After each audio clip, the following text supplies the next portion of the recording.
పిల్లని పెళ్ళంగా చేసుకోవడం అంటావా? నా చేతిలో లేదు. ఎవరు నిర్ణయించాలి? అయోధ్యాధిపదే ప్రభో, నా తండ్రి గారు ఉన్నాడు అయోధ్యాధిపతి దశరథ మహారాజు గారు. అవిజ్ఞాయతి తుచ్చంధ, మా నాన్నగారు నిర్ణయించకుండా, మా నాన్నగారు ఆజ్ఞాపించకుండా ఈ పిల్లని నేను భార్యగా స్వీకరించాను. ఇప్పుడు జనక మహారాజు గారు దశరథుడికి కబురు చేశారు. దశరథుడు వచ్చి 7 అంశాలు విన్నాడు. విన్న తర్వాత, రామ, ఈమెను నువ్వు భార్యగా స్వీకరించు. ఇప్పుడు రాముడు సీతమ్మని భార్యగా స్వీకరించాడు. అందుకని రామచంద్రమూర్తి శివధనుర్భంగం చేసి నన్ను పెళ్లి చేసుకోలేదమ్మా, అలా చేసుకోనని చెప్పాడు. దశరథ మహారాజు గారు మా మామగారు నిర్ణయించారు, నిర్ణయిస్తే నన్ను చేసుకున్నాడు. రామచంద్రమూర్తి మా మా ఆయనకి తండ్రి మీద ఉన్న గౌరవం అంటే అదమ్మా. అందుకే 14 ఏళ్ళ అరణ్యవాసానికి వచ్చాడు. నా భర్త ఎంత పితృభక్తి కలిగిన వాడో చూడు తల్లి, నేను పొంగిపోతున్నానమ్మా అటువంటి భర్త దొరికినందుకు అని చెప్పి. అంతేకాని ఎంత పిచ్చేయండి, పాపం ఏం తెలియదు, ఆవిడెవరో అడిగింది తమ తినతారు, ఈయనేమో వెంటనే పని చెప్పేసి 4 చీర కట్టేసుకుని వచ్చేసాడు. ఆకులు అవనులు కందమూలాలు తింటూ ఉన్నాడు. అయోధ్య పోయింది, రాజ్యం పోయింది, మా కళ మీద ఉంది, మీరేమన్నా కొంచెం చెప్పి చూడండి అమ్మా ఒకసారి, మీరు అత్రి మహర్షి చెప్తే వింటాడేమో అంటే అనసూయమాత ఆదరిస్తుందండి. ఒక స్త్రీ ఎలా ఉండాలో సర్టిఫికెట్ ఇచ్చారు అనసూయ చేత. అనసూయ చేత సర్టిఫికెట్ పొందడం అంటే మాటలు కాదు. మీరు కూడా అనసూయ సర్టిఫికెట్ పొందగలరు. ఎప్పుడు? అనసూయమ్మ దగ్గర సీతమ్మ ఏం చెప్పిందో అలా నడువడి ఉంటే మీరు కూడా అనసూయాది తల్లుల యొక్క ఆశీర్వచనమును పొందగలరు.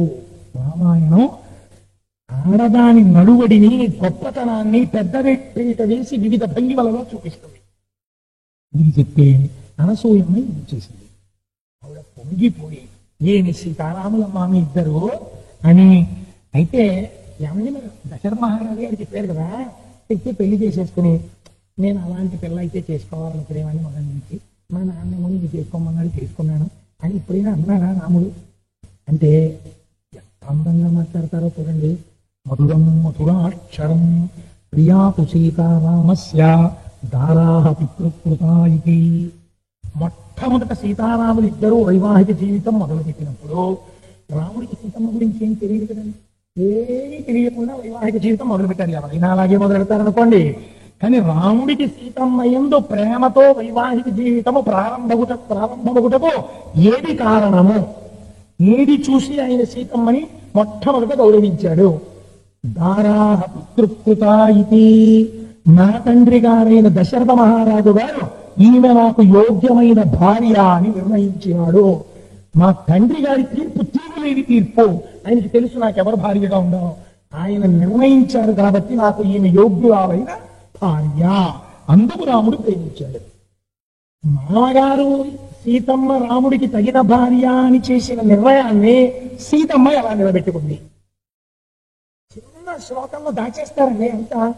గుణ రూప గుణాఛాపి ప్రీతిర్భూయోభ్యవర్ధత.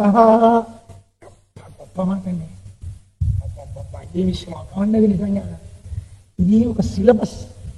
నేనైతే అనుకుంటాను అసలు పెళ్లి చేసుకునేటువంటి వాళ్ళు లేకుండా తీసుకున్నాను, పెళ్లి చేసుకునేటటువంటి దంపతుల్ని అసలు ముందు ప్రొబేషన్ క్లాస్ కింద కూర్చోబెట్టి అసలు ఈ శ్లోకాల గురించి వాళ్ళకి ఒకసారి చెప్పాలి. వైవాహిక జీవితం అంటే ఇదిరా, నీ బుర్ర నేర్చుకో అని. ఎలా? గుణాద్రూప గుణాఛాపి. భర్త యొక్క మనస్సు నిలబడడానికి రూపము కూడా ప్రధానమే. అందుకే తలంబ్రాలు పోసేటప్పుడు ఒక మాట అంటారు, నీ యందు ఈ రూపము, ఈ వైభవము, ఈ అందము, ఈ లావణ్యము నిలబడుగాక. ఏది చూసి ఆయన భార్యగా స్వీకరించాడో ఆనందము ఆవిడ ఎందు చెక్కు చెదరక ఉండాలని కోరుతారు మంత్రంతో. కాబట్టి గుణాద్రూప గుణాఛాపి. బాహ్యంలో అందం ఉంది, చాలా గొప్ప సౌందర్య రాశి, భర్త ఆనందానికి వశుడయ్యాడు. కానీ బాహ్యమునందు ఉన్న అందం ఆంతరమునందు లేదు. అది భర్త మరణానికి కూడా కారణమైంది. లేరా అలాంటి వాళ్ళు? కైకమ్మ పక్కనే పాత్ర. దశరథుడు తన కొడుక్కి తాగలిగేటటువంటి ఇల్లాలని తను తెచ్చుకోలేకపోయాడు. అది చిత్రం. గుణాద్రూప గుణాఛాపి.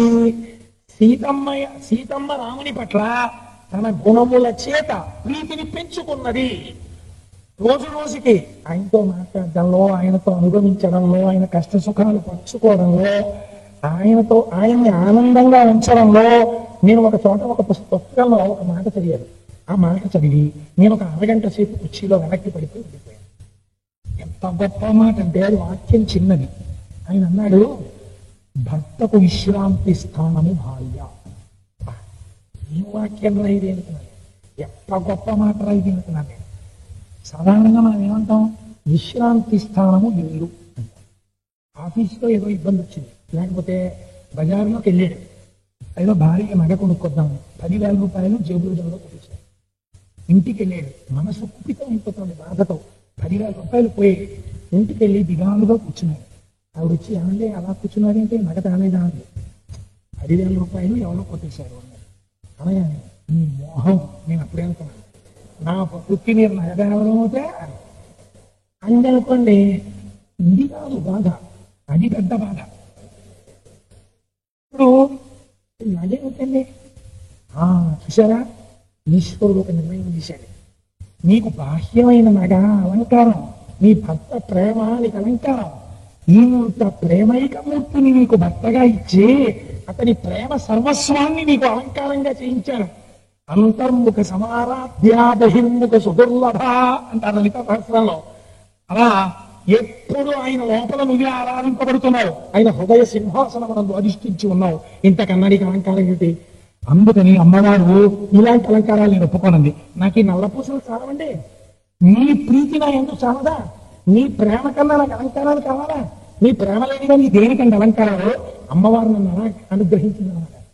అని భార్య అందనుకోండి, ఆ భర్త లేచి గాఢంగా భార్యని కౌగిలించేసుకుని వేడి చేసి ఓ మాట అంటాడు, 10,000 పోతే పోయే కానీ నా భార్య యొక్క ఉన్నతి ఏమిటో ఈశ్వరుడు నాకు చూపించాడు. ఇప్పుడు భర్తకి విశ్రాంతి స్థానం ఇల్లు అయిందా, భార్య అయిందా? కష్ట సుఖముల ఎందు భార్యయే. ఎవరన్నారో కానీ మహానుభావుడు, నేను అలా అన్నానని మీరు దయచేసి అనుకోకండి.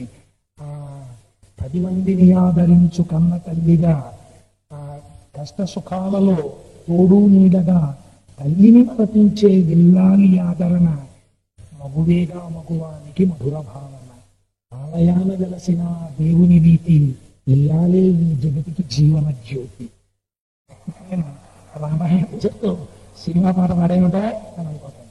అందులో ఏమి యోగ్యత లేదని నేను దాన్ని కోట్ చేయకూడదు చెప్పండి.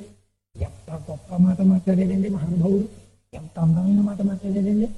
ఇది భర్త భార్యకు విశ్రాంతి స్థానము. ఈ స్థానం ప్రపంచంలో ఇంకోటి లేదు. భర్త ఏ ఒక చోట విశ్రాంతి స్థానాన్ని వెతుక్కున్నారనుకోండి, సమాజంలో బరువైపోతున్నారు. ఇది భర్త భార్య యందు, భార్య భర్త యందు నిరంతర జాగరూకుడై ఉండాలి. భార్యకి భర్త తప్ప వేరొక విశ్రాంతి స్థానం కాకూడదు, మాట అలా ఉండాలి. భార్య భర్తకి తాను తప్ప వేరొక విశ్రాంతి స్థానం కాకూడదు, అలా తను నడుము ఉండాలి. ఇలా ఉంటే ఏమవుతుంది, మొట్టమొదట్లో ఒకరి శరీరం మీద ఒకరికి వ్యామోహం ఉంటుంది, అది మోసం నేను అనుకోవట్లేదు. కానీ రాను రాను రాను రాను ఏమవుతుంది అంటే, ఒకరి మీద ఒకరికి ప్రీతి పెరిగిపోతుంది. ఇప్పుడు వాళ్ళు పెళ్లి చేసుకున్నప్పుడు పీటల మీద కూర్చున్న దంపతులు వేరు, ఇప్పుడు వాళ్ళు షష్ఠి పూర్తి కూర్చున్నారు. ఇప్పుడు వీళ్ళు ఎలాంటి వాళ్ళో తెలుసా అండి, ఒక మామిడి పండు, ఒక కొబ్బరి మామిడి పండు ఒకటి ముగ్గేస్తే బాగుంటుంది, ఒక 2 రోజులు పోతే బాగా ముగ్గుతుంది అనుకున్నాడు. అందుకని పరక మామిడి పళ్ళు గడ్డిలో పెడుతున్నాడు. పైన పెడుతుంటే 12 పళ్ళే కనబడ్డాయి. ఏంటో 13 తెచ్చాను 12 ఉన్నాయి, 13 తెచ్చాను 12 ఉన్నాయి, బుట్టలో చూశాడు, బుట్టలో చూశాడు, బుట్టలో చూశాడు, కావులో చూశాడు, కనపడ్డాయి. సరే కనపడేది ఏదో విషయంగా ఉందనుకున్నాడు. ఒక 4 రోజులు పోయిన తర్వాత కింద ఉన్నటువంటి జాడీలో ఉన్న తేనె తీసి సీసాల్లో పోసుకుంటున్నాడు. తను బూట్లో పెడదామనుకున్నటువంటి కొత్త పిల్లి కొబ్బరి మామిడి పండు ఒకటి తేనెలో పడిపోయి బాగా ఆరముగ్గిపోయింది. ఆ కొత్త పిల్లి కొబ్బరి పళ్ళకి ఈ పండుకి 2 ఒకలా ఉంటాయండి. ఇది తేనెలో 4 రోజులు మగ్గిపోయి బాగా ముగ్గింది. ఈ కొత్తపల్లి కొబ్బరి రుచి ఎక్కడా, ఆ కొత్తపల్లి కొబ్బరి రుచి ఎక్కడా, 2 కొత్తపల్లి. ఇది తేనెతో కలిసి ఉంది 4 రోజులు. షష్ఠి పూర్తి దంపతుల యొక్క ప్రీతి అటువంటిది, అది మానసికం. ఒకరి మీద ఒకరికి ప్రీతి భూయోభ్యవర్ధత. అయ్యయ్యో కష్ట సుఖాలలో నాతో అనుగమించింది, ఈ పిచ్చిది ఎలా బతుకుతుందో, దీనికి బలహీనత ఉందని. మీ అమ్మ ప్రథమ కోపం, తొందరపడి కోపడుతుంది. నాన్న నువ్వు కొడుకువి, కొంచెం గుండెల్లో పెట్టి చూసుకోవాలి సుమా అని కోడల్ని పిలిచి, అమ్మ మీ అత్తగారికి ప్రథమ కోపం అమ్మా, కానీ మనసులో ప్రేమ, కొంచెం తల్లి ఈ విషయం దృష్టిలో పెట్టుకో అంటాడు. ఎందుకని? ఏమో తను ముందెళ్ళిపోతానేమో అని బెంగ.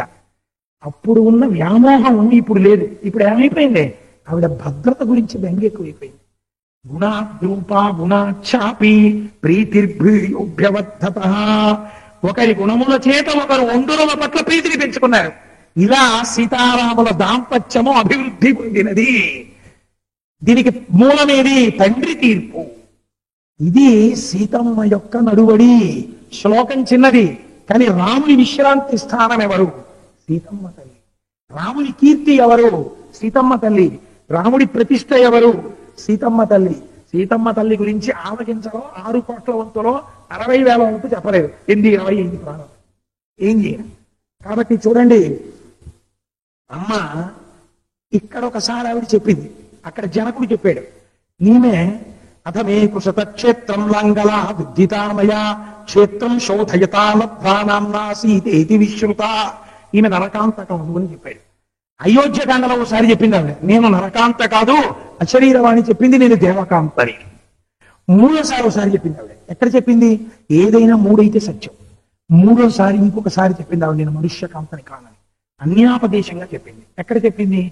సుందరకాండలో స్వామి హనుమతో మాట్లాడుతోంది సీతమ్మ తల్లి. మాట్లాడుతున్నప్పుడు హనుమ ఒక మాట అడిగారు ఆవిడ్ని, సురాణాం బాణాగంధర్వరక్షసాం యక్షాణం కిన్నెరాణం వాకాంస్త్వం భవసి శోభనే.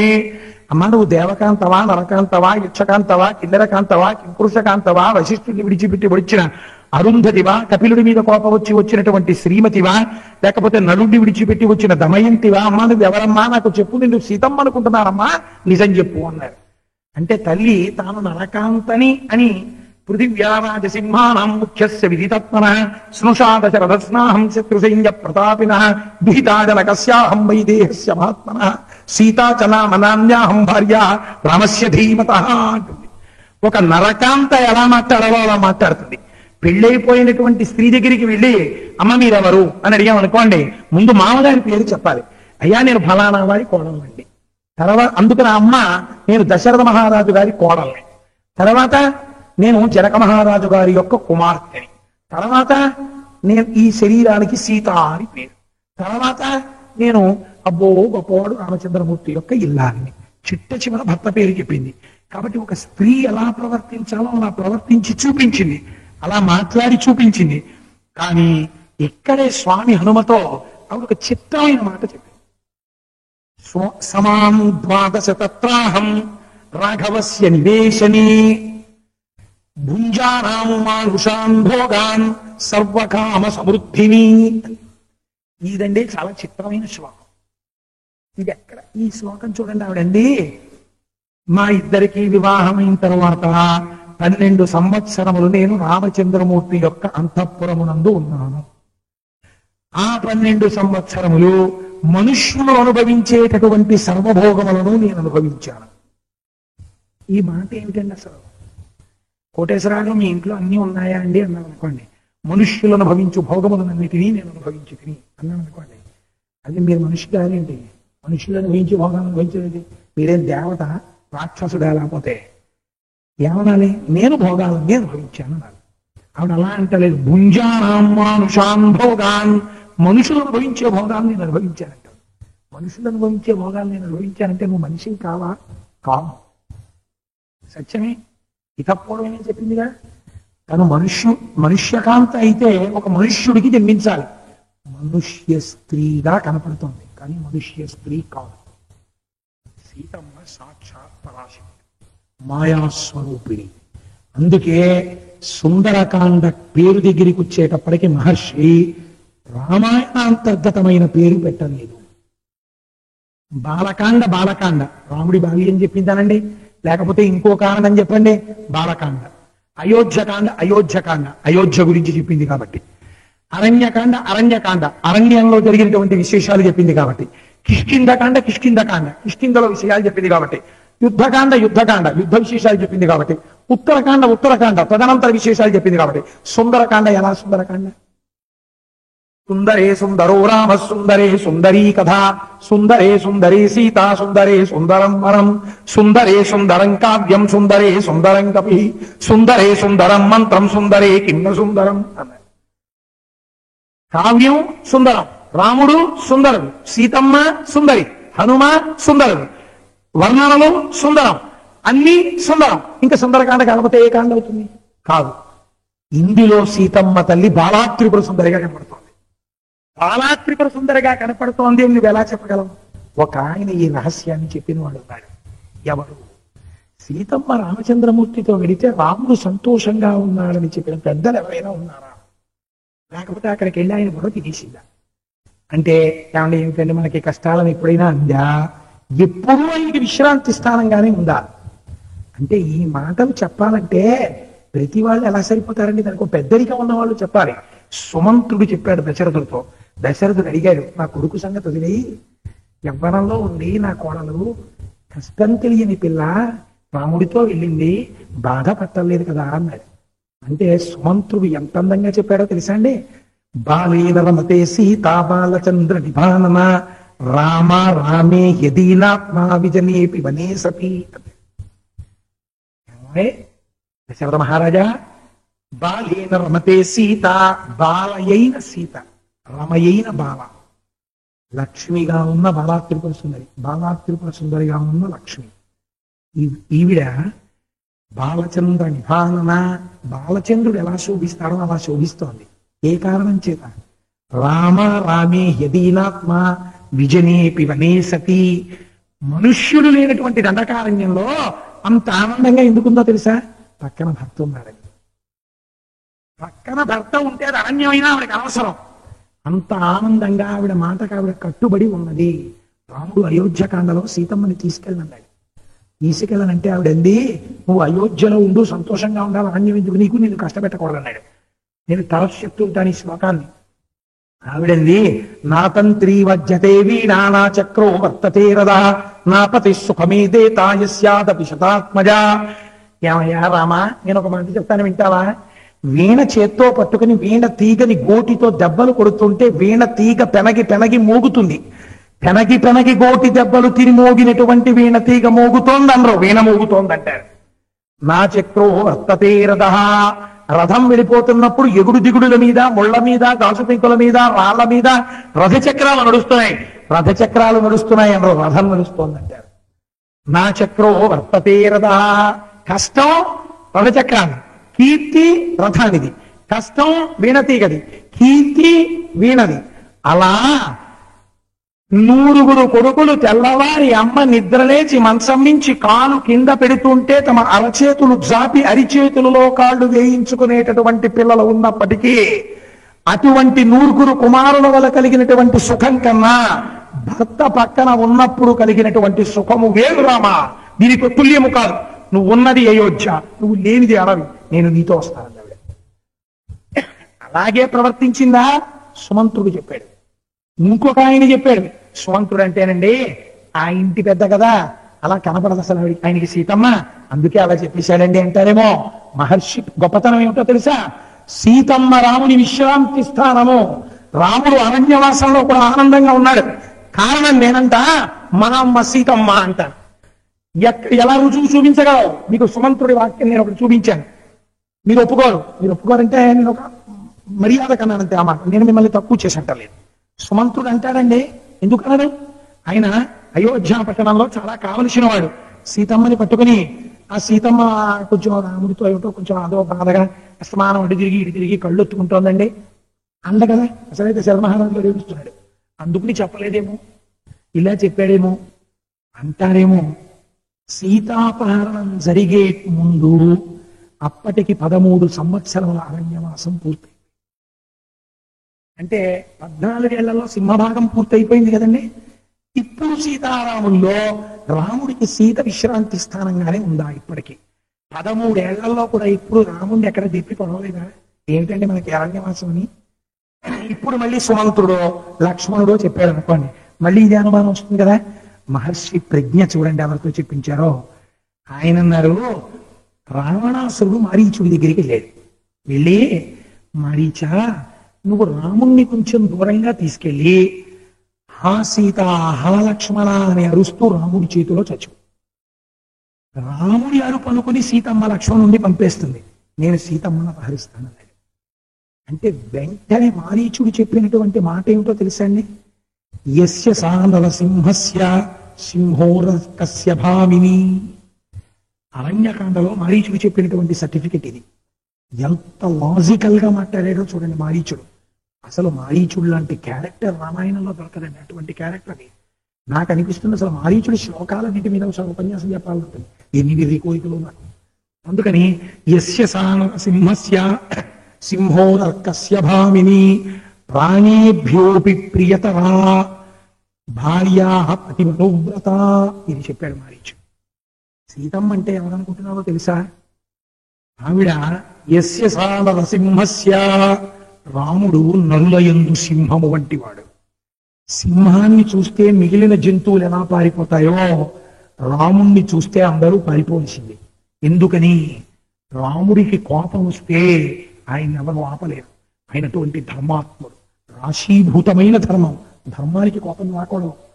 అటువంటి నరసింహుడైనటువంటి రాముని యొక్క సింహోరకస్య భామిని, సింహము యొక్క వక్షస్థలం ఎలా ఉంటుందో, సింహం వక్షస్థలం మీద ప్రపంచంలో ఎవరైనా ముట్టుకుని గీరుతారండి? ఎవరైనా సింహం వక్షస్థలం మీద వెళ్ళి పడుకుంటారండి? ఎవరైనా సింహం వక్షస్థలాన్ని దువ్వుతారండి? ఆయన అన్నాడు మారీచుడు, ఆ సింహం యొక్క వక్షస్థలం మీద ఒక స్త్రీ పడుకుంటుంది. ఎవరో తెలుసా? సీతమ్మ. ఎందుకు పడుకుంటుందో తెలుసా? ఆ సింహాన్ని మచ్చిక చేసుకునే కాదు, భయపెట్టి కాదు, ప్రాణేభ్యోపి ప్రియతరా. పోన్లే పోతే పోయిందని రాముడు వదిలేస్తారనుకుంటున్నావేమో. రాముడి ప్రాణమును వదిలిపెట్టడం కన్నా రాముడికి సీతమ్మను వదలడమే ఎక్కువ. రాముడి ప్రాణముల కన్నా సీతమ్మే ఎక్కువ. రాముడి ప్రాణాలని తక్కెట్లో ఓ పక్కన పెట్టి సీతమ్మను ఓ పక్కన పెట్టి, రామా ఈ రెండిటిలో నీకేది ఎక్కువ అని అడిగితే రాముడికి సీతమ్మ ఎక్కువ.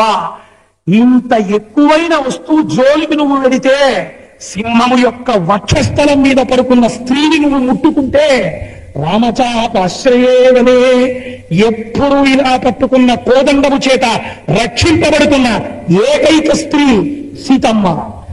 ఆయన యందు అంత ప్రీతి పొంది ఉన్నది. భార్య పతిమనువ్రత. ఎలా పొందింది? మందు పెట్టిందా, మోకు పెట్టిందా? కాదు. భార్య పతిమనువ్రత. ఎప్పుడు పతిని అనుసరించింది ఆవిడ. పతిని కష్టపెట్టలేదు.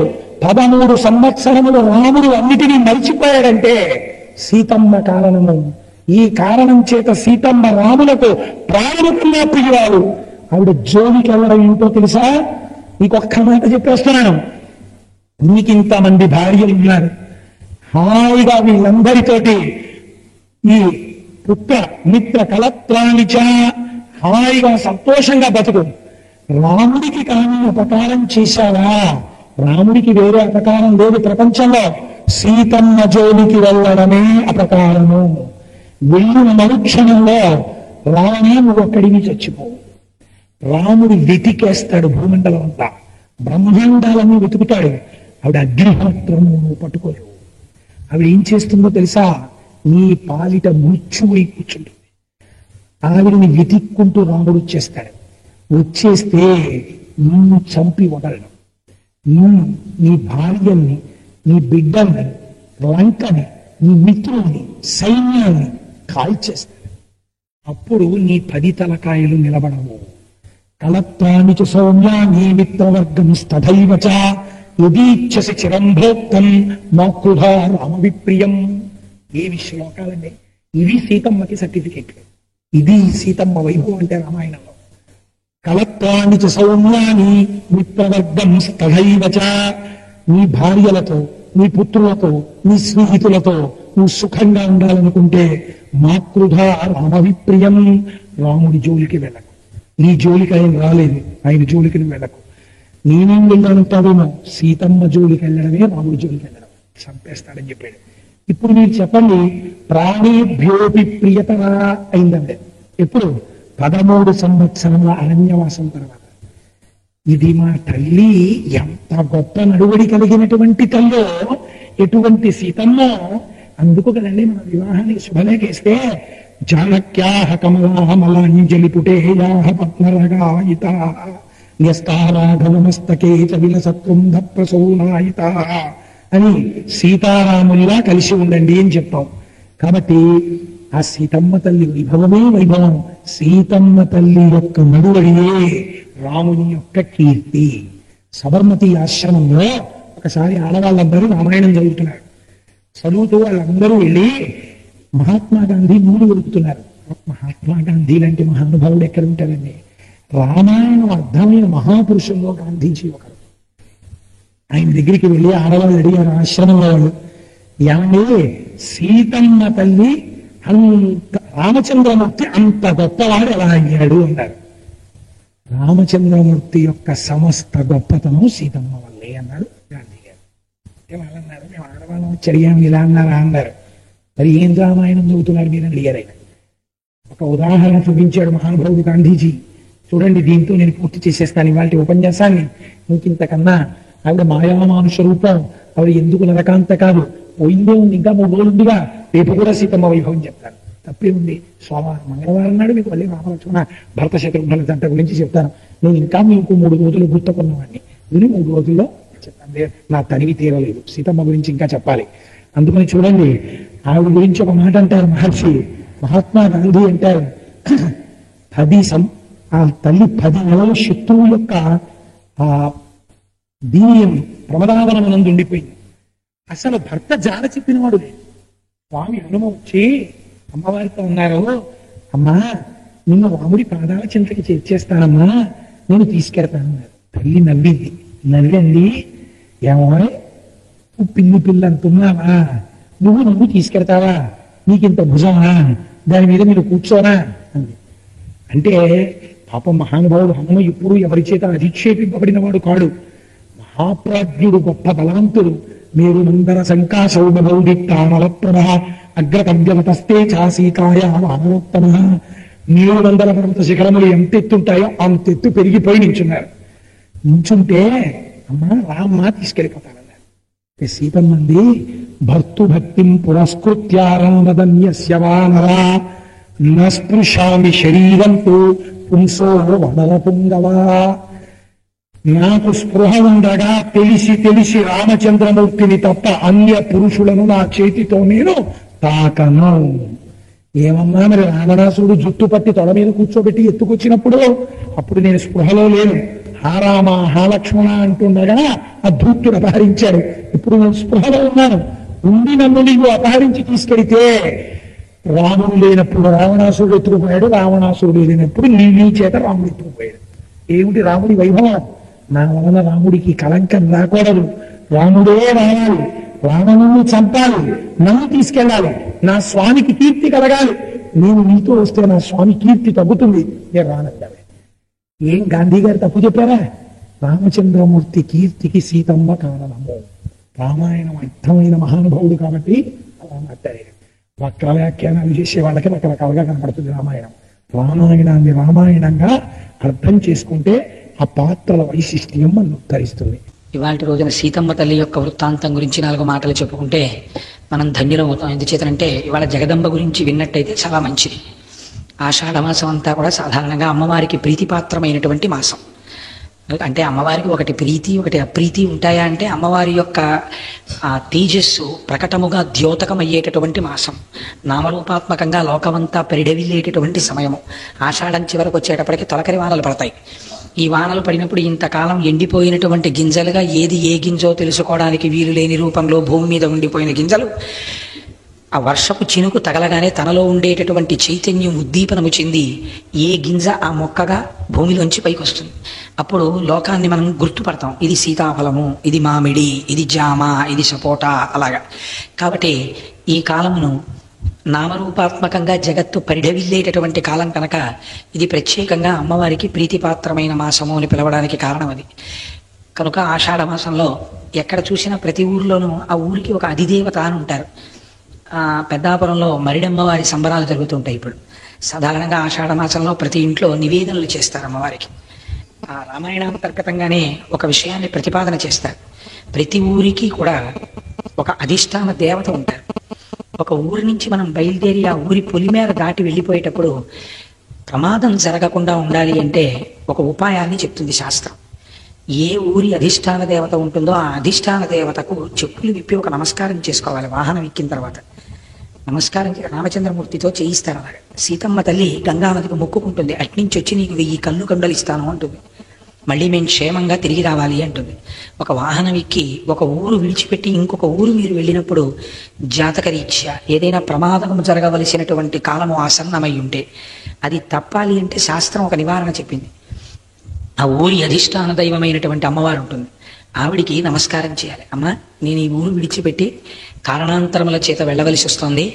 నేను ఈ ఊరు విడిచి వెళ్ళినప్పుడు సర్వదా సర్వదేశేషు పాతు త్వాం భువనేశ్వరి మహామాయా జగద్ధాత్రి సచ్చిదానంద రూపిణి. దేవి భాగవతంలో వ్యాస భగవానుడు చెప్తాడు ఈ శ్లోకాన్ని. ఇది మహామంత్రం. నిజానికి ఈ శ్లోకం ఎవరికి రావాలంటే చిన్నపిల్లలందరికీ రావాలి. స్కూల్కి వెళ్ళేటటువంటి పిల్లలు, కాలేజీకి వెళ్ళేటటువంటి పిల్లలకి ఈ శ్లోకం రావాలి. వాళ్ళు ఏది చెప్పినా ఏది చెప్పకపోయినా ఇంట్లోంచి బయలుదేరి బయటికి వెళ్ళేటప్పుడు ఒక్కసారి చాలా తేలికైన శ్లోకం, సర్వదా సర్వదేశేషు పాతు త్వాం భువనేశ్వరి మహామాయా జగద్ధాత్రి సచ్చిదానంద రూపిణి. అమ్మ, సర్వదా అన్ని కాలముల యందు, సర్వదేశేషు అన్ని దేశముల యందు. ఎందుచేతంటే కాలం ఒకలా ఉండదు. నేను ఉదయం ఒక పూజలో ఉండొచ్చు, అప్పుడు నేను చాలా సంతోషంగా ఉంటాను. ఆ పూజ అయిపోయిన తర్వాత నేను ఇంటికి వచ్చిన తర్వాత నాకు పన్ను విశేషమైనటువంటి పోటు పెట్టచ్చు. అప్పుడు నేను దుఃఖం అనుభవిస్తున్నటువంటి కాలము, నా ప్రారంధ కర్మని దుఃఖ రూపంలో అనుభవిస్తున్నాను. మళ్ళీ నేను రామాయణం మీద ప్రసంగం చేయడానికి వస్తాను. వచ్చి రామాయణ ప్రసంగం చేయడంలో తాదాత్మ్యత చెంది ఆ నొప్పి మర్చిపోతాను. అది నేను ఆనందపడుతున్న కాలము. ఒక దేశమునందు నేను ఆనందం అనుభవించాను, వేరొక దేశమునందు దుఃఖం అనుభవించాను, వేరొక దేశమునందు మళ్ళీ ఆనందాన్ని అనుభవిస్తాను. నేను ఏ కాలమునందు ఏ దేశమునందు ఎక్కడ ఉన్నా నన్ను మాత్రము నువ్వు కాపాడాలి. ఎందుకంటే ఆవిడ పంచమి పంచసంఖ్యేసి పంచసంఖ్యోపచారిణి, పంచభూత స్వరూపంగా ఉండేటటువంటిది అమ్మవారు. ఎందుకంటే ప్రకృతిగా చెప్పవలసి వచ్చినప్పుడు అమ్మవారిని చెప్పాలి, ఆత్మస్వరూపంగా చెప్పినప్పుడు శివుణ్ణి చెప్తాం లేదా నారాయణ అని పిలుస్తాం. కాబట్టి ఆ ప్రతిపాదన చేసేటప్పుడు ప్రకృతి స్వరూపం అమ్మవారు కనుక ప్రమాదము తొలగాలి అంటే తప్పకుండా ఊరి అధిష్టాన దేవతకి నమస్కారం చేసి బయలుదేరు. అమ్మవారు ఒక అనుగ్రహాన్ని పలుకుతుంది. నేను నీకు అనుజ్ఞనిస్తున్నాను, నీవు మళ్ళీ తిరిగి క్షేమముగా వచ్చదవుగాక అని. తిరిగి వస్తాం. 365 రోజులు మీరు ఇక్కడ స్థిర నివాసం ఏర్పరచుకొని ఈ ప్రాంతంలో ఉన్నటువంటి నీళ్లు తాగుతూ, ఈ ప్రాంతంలో పండినటువంటి పంటలు తింటూ, పుత్రపౌత్రాభివృద్ధిగా ఐశ్వర్యంతో తొలతూగుతూ అనేకమైనటువంటి సుఖములను ఇంద్రియముల చేత అనుభవించగలుగుతున్నారంటే ఆ తల్లి లోపల శక్తి స్వరూపిణిగా ఉండబట్టి అనుభవించగలుగుతున్నాం. కాబట్టి ఏడాదికి ఒక్క మాటైనా కృతజ్ఞతని ఆవిష్కరిస్తాం. అమ్మా, నీ అనుగ్రహం అమ్మా ఇది. కాబట్టి క్రిందటి సంవత్సరం నేను, నా భార్య, నా కొడుకు, నా కూతురు, ఈ ఏడాది నాకు ఒక కోడలు వచ్చింది. అంటే నాకంటే కోటేశ్వర అబ్బాయికి పెళ్ళైపోయింది అనుకోకండి, నేను ఉదాహరణకి చెప్పానంతే. అందుకని నాకు ఒక కోడలు వచ్చింది. ఆ పై ఏడాది నాకు అల్లుడు వచ్చాడు. ఇలా నా కుటుంబం వృద్ధి చెందుతోంది. ఆ పైన నేను ఒక మనవణ్ణి చూశాను. ఇలా నేను పుత్రపౌత్రాభివృద్ధిగా ఉండగలిగాను అంటే నీ అనుగ్రహం. దీనికి నేను నీకు కృతజ్ఞతని ఆవిష్కరిస్తున్నాను అని నివేదన అని చేస్తాం. అది ఆషాఢ మాసంలో సాధారణంగా అమ్మవారికి నివేదనలు చేస్తారు, చేసి తత్ప్రసాదమును స్వీకరిస్తూ ఉంటారు. అటువంటి అమ్మవారి అనుగ్రహం చాలా గొప్పది. సరే, ఇవాళ రోజు ఆషాఢ మాసంలో ఆదివారం కనుక ఇవాళ అందుకని సీతమ్మ తల్లి యొక్క వృత్తాంతం గురించి 4 మాటలు చెప్పుకున్నా, ఆ తల్లి గురించి విన్నా విశేషమైనటువంటి ఫలితము కనుక నేను ఇవాళ సీతమ్మ తల్లి గురించి మాట్లాడతాను అని నిన్నటి రోజున ప్రతిపాదన చేసి ఉన్నాను. దేశకాలాదులను అనుసరించి ఎప్పుడు ఏది చెప్పుకోవాలో అది చెప్పుకుంటే దానివల్ల ద్విగుణీకృతమైనటువంటి ఫలితము కలుగుతుంది కనుక. సరే చూడండి, రామాయణంలో సీతమ్మ తల్లి గురించి మాట్లాడవలసి వచ్చినప్పుడు వాల్మీకి మహర్షి అన్నారు, కావ్యం రామాయణం కృత్స్నం సీతాయాశ్చరితం మహత్ పౌలస్త్య మధమిత్యేవా చకార చరితం వ్రత. మహర్షి ఏది మాట్లాడినా చాలా ఆశ్చర్యంగా ఉంటుంది. రామాయణంలో ఒక్కొక్క శ్లోకాన్ని చదివినప్పుడు ఆ కన్నుల వెంట బాష్పధారలు కారుతాయి. అసలు రామాయణం చదివేటప్పుడు చాలా సందర్భాల్లో అయితే ఏమవుతుందంటే, మీరు నేను గొప్పగా చెప్పుకుంటున్నాను అనుకోండి, అతిశయానికి చెప్పుకుంటున్నాను అనుకోండి, నేను మీకు ఒక విషయాన్ని విజ్ఞాపన చేస్తాను. అది నేను ఏమీ స్వార్థంతో కానీ అహంకారంతో కానీ నేను చెప్పట్లేదు. నేను సంపూర్ణ రామాయణ ప్రవచనాలు చెయ్యాలి అనుకున్న రోజులలో మూలాన్ని చదువుతూ ఉండేవాడిని. ఆ చదువుతున్నప్పుడు కొన్ని ఘట్టాలు చదువుతుంటే, కళ్ళజోడు పెట్టుకున్న శ్లోకాలు చదువుతుంటే కన్నుల వెంట కారినటువంటి నీటి ధారలు కంటి అద్దాల మీద పడి కళ్ళు కనపడేవు. కనపడకపోతే కాసేపటికి ఏంటి శ్లోకాలు సరిగ్గా కనపట్టలేదు అంటే నేను ఏడుస్తున్నాను అని అప్పుడు తెలిసేది. అప్పుడు తీసి కళ్ళజోడు తుడుచుకుని పక్కన పెడితే అలవాటు లేని ఏడుపు కదా. చిన్నప్పుడు అంటే ఏదో అమ్మోసారి కొట్టేది, ఇప్పుడు నా ఏడిచేవాళ్ళం. ఏడవలసిన అవసరాలు ఈశ్వరుడు ఏం కల్పించలేదు, భగవానుడు అనుగ్రహించి ఉన్నాడు. అందుచేత అలవాటు లేని ఏడుపు కళ్ళ వెంట నీళ్ళు వస్తూ ముక్కు వెంట నీళ్ళు వచ్చేవి. ఒక అరగంట చదివేటప్పటికి కళ్ళ వెంట నీళ్లు ముక్కు వెంట నీళ్లు ఎక్కువైపోతే తలకాయ పోటు వచ్చేది. అందులో మళ్ళీ రామాయణం తీయడం ఓ పక్కన పెట్టేయడం, పెట్టేసి కానీ మనస్సు ఏమి రామాయణం అని బహుభంగిమల ఆనందాన్ని పొందుతుండేది. ప్రవచనం చేసి నేను పొందిన ఆనందం కన్నా ఆ 42 రోజులు నేను రాత్రింబవళ్ళు నా మనస్సు రామాయణం గురించి ఆలోచించేది. నిద్రపోతున్నప్పుడు కూడా రామాయణమే, ఎప్పుడూ రామాయణం. ఎందుకంటే మనస్సు అంత తాదాత్మ్యత చెందింది. నీ కృపను బ్రతికితిన్ అంటారు పోతన గారు ఆ మహాభాగవతంలో ఒక చోట. నేనైతే అంటాను, నా జీవిత కాలము ఇప్పటికి 47 సంవత్సరములైతే నేను బ్రతికిన కాలము ఏదైనా ఉంటే అలా రామాయణాదులు చెప్పుకున్న రోజులేవో అవే నా ఆయుర్దాయం. అంటే అవే లెక్కించవలసినటువంటి రోజులు. మిగిలినవి ఏముంది, సమస్త జీవకోటిలాగే తిన్నాం పడుకున్నాం. కనుక మహర్షి ఒక అందమైన శ్లోకాన్ని చెప్తారు. ఆయన అంటారు, కావ్యం రామాయణం కృత్స్నం సీతాయాశ్చరితం మహత్. ఇది రామాయణం, ఇది ప్రధానముగా సీతాయాశ్చరితం, ఇది సీతమ్మ తల్లి యొక్క చరిత్ర. సీతాయాశ్చరితం మహత్ పౌలస్త్య వధమిత్యేవ, ఇది పౌలస్త్యుని యొక్క వధ. పౌలస్త్యుడు అంటే చతుర్ముఖ బ్రహ్మగారి యొక్క కుమారుడైన పులస్త్య బ్రహ్మ యొక్క మనవడైనటువంటి రావణ బ్రహ్మ యొక్క వధ. రావణ బ్రహ్మ వధ సీతమ్మ తల్లి చరిత్ర. దీన్ని నేను చెప్పి ఉన్నాను. దీనికి రామాయణం అని పేరు. ఎంత చిత్రమైన మాట చూడండి. ఇందులో రామకథ అన్న మాట ఎక్కడైనా ప్రయోగించారా? ఎక్కడా ప్రయోగించలేదు. ఆయన అంటారు, కావ్యం రామాయణం కృత్స్నం సీతాయాశ్చరితం మహత్, ఇది సీతమ్మ తల్లి యొక్క చరిత్ర. ఇది మీరు ఎక్కడ చూడండి రామాయణంలో సీతమ్మ తల్లి కనపడుతుంటుంది. ఈ సీతమ్మ తల్లి కనపడడంలో ఒక ఆశ్చర్యకరమైనటువంటి విషయం ఉంది. మీకు ప్రపంచంలో భర్త ఎంత గొప్పవాడు కానివ్వండి, ఎంత ఉన్నతుడు కానివ్వండి, ఎంత సంస్కారవంతుడు కానివ్వండి, ఆయన కీర్తిని నిర్ణయించగలిగినటువంటి అధికారము ఒక్క భార్యకి మాత్రమే ఉంటుంది. ఇది అవిభాజ్యమైనటువంటి విషయం, మీరు తిరస్కరించలేనటువంటి విషయం. ఒక తమ్ముడు సరి అయిన వ్యక్తి కాడనుకోండి, అన్నగారు మహాప్రాజ్ఞుడు అనుకోండి, ఆ తమ్ముడు చేసేటటువంటి దుష్కార్యముల వలన అన్నగారి యొక్క ప్రతిష్టకి భంగం రాదు. ఇది కూడా రామాయణమే చెప్తుంది. అగస్త్యుడికి ఒక తమ్ముడు ఉన్నాడు, కానీ ఆయనకంటూ ఆయన చేసింది ఏమిటో మనకి రామాయణంలో ఏం కనపడదు. అందుకని ఆయనకి ఇంకా పేరు పెట్టలేదు మహర్షి. ఎంత గొప్పగా మాట్లాడారంటే అగస్త్య భ్రాత అన్నారు, అగస్త్యుడి సోదరుడు. అందుకే ఇప్పటికీ ఏమంటారంటే చాలా పేరు ప్రఖ్యాతులు కలిగినటువంటి వాడు ఒకడు, అసలు ఊరు పేరు లేనివాడు ఒకడు ఉన్నాడు అనుకోండి. ఆయనకి 2 కొడుకులండి. పెద్ద ఆయన మీకు తెలుసు కదా, మహానుభావుడు ఆయన. రెండో ఆయన, మరి ఆయన ఏం చేస్తుంటారండి? అగస్త్య భ్రాత అంటారు. అంటే పెద్ద ఆయనకు ఉన్నంత పేరు ప్రఖ్యాతులు రెండో ఆయనకి లేవు. ఇది కూడా రామాయణంలోంచి వచ్చినటువంటి సామెత. కాబట్టి ఒక తమ్ముడు అన్నగారి కీర్తిని నిర్ణయించలేడు, కానీ అలాగే ఒక తండ్రి ఒక కొడుకు యొక్క కీర్తిని నిర్ణయించలేడు. కానీ ఒక భర్త యొక్క జీవితాన్ని భార్య శాసిస్తుంది. భర్త యొక్క కీర్తి ప్రతిష్టలని భార్య శాసిస్తుంది. భర్త యొక్క అభ్యుదయాన్ని భార్య శాసిస్తుంది. నేను ఇవాళ పొద్దున్నే సత్కళావాహినిలో ఒక పూజ జరిగితే ఆ పూజలో ఒక చిన్న మాట గురించి ఒక మాట చెప్పి ఉన్నాను. లలితా సహస్రనామ స్తోత్రంలో ఒక నామం ఉంది, పులోమజార్చిత అని. పులోమజార్చిత అంటే పులోముని యొక్క కుమార్తె అయినటువంటి ఆవిడ చేత అర్చింపబడినటువంటిది. ఎవరు పులోముని యొక్క కుమార్తె? పులోముని యొక్క కుమార్తె శచీదేవి. శచీదేవి చేత అర్చింపబడింది. ఎవరు? లలితాదేవి. లలితాదేవిని శచీదేవి అర్చిస్తే ఎవరికి ప్రయోజనం కలిగింది? ఇంద్రుడికి ప్రయోజనం కలిగింది. ఇంద్రుడు ఏమయ్యాడు? సామ్రాజ్య పట్టాభిషేకాన్ని పొంది, మహేంద్ర వైభవాన్ని పొంది, స్వర్గలోకాధిపత్యాన్ని పొందాడు. ఇంద్రుడికి ఆ పదవి ఎవరి వలన ఉన్నది? ఆయన భార్య ఉపాసన వలన ఉన్నది. భార్య పూజ ఎంత ముఖ్యమో, భార్య పూజ వలన ఎవరి జీవితము ఉద్ధరింపబడుతుందో లలితా సహస్రనామం మీకు చెప్తుంది. హర్షధర్మంలో, మన సనాతన ధర్మంలో నిన్న పెళ్లి చేసుకుని ఇవాళ విడాకులు ఇచ్చేసుకోవడం మనకి తెలియదు. లేకపోతే భర్త ఉండగానే భార్య తప్పు పనులు చేయడం, అది చాలా తేలికగా తీసుకోవడం, కామమే ప్రధానమైనటువంటి జీవన విధానంగా పెట్టుకుని సంచరించడం, పశు ప్రవృత్తితో ఉండడం, భౌతికమైనటువంటి అభివృద్ధిని చూసుకుని విర్రవీగిపోవడం, ఆధ్యాత్మికమైనటువంటి వైభవం చేత కాకపోవడం, ఇవి భారతదేశానికి తెలియనటువంటి విషయాలు. భారతదేశానికి గౌరవం దేనివల్ల వచ్చింది అంటే మనం ప్రయోగించినటువంటి ఉపగ్రహాల వలన కాదు. మీరు బాగా జ్ఞాపకం పెట్టుకోండి. మనకున్నటువంటి అభివృద్ధి వలన కాదు, మనకున్న ఐశ్వర్యము వలన కాదు. భారతదేశాన్ని ఇప్పటికీ ఎందుకు గౌరవిస్తారు అంటే, నేను ఈ మధ్యనే ఒక పుస్తకం చదివాను. ఆ పుస్తకంలో ఒక జర్మన్ బేస్డ్ కార్డియాలజిస్ట్ ఒక ఆయన ఆ పుస్తకాన్ని రాశారు. ఆయన ప్రపంచ ప్రఖ్యాతమైనటువంటి హృద్రోగ నిపుణుడు. ఆయన ఎన్నో గుండె ఆపరేషన్లు చేశాడు, ఎంతమందికో ప్రాణాలు దానం చేశాడు. ఆయన ఒకచో భారతదేశానికి వచ్చాడు. వచ్చి భారతదేశంలో ఆయన అనుకోకుండా, ఆయన ప్రమేయం లేకుండా, ఆయనకేం వెడదామని అనుకోలేదు, అనుకోకుండా ఆయన హైదరాబాద్లో రామకృష్ణ మిషన్కి వెళ్ళారు. రామకృష్ణ మిషన్లో ఆ రోజు సాయంకాలం స్వామి రంగనాథానంద మాట్లాడుతున్నారు.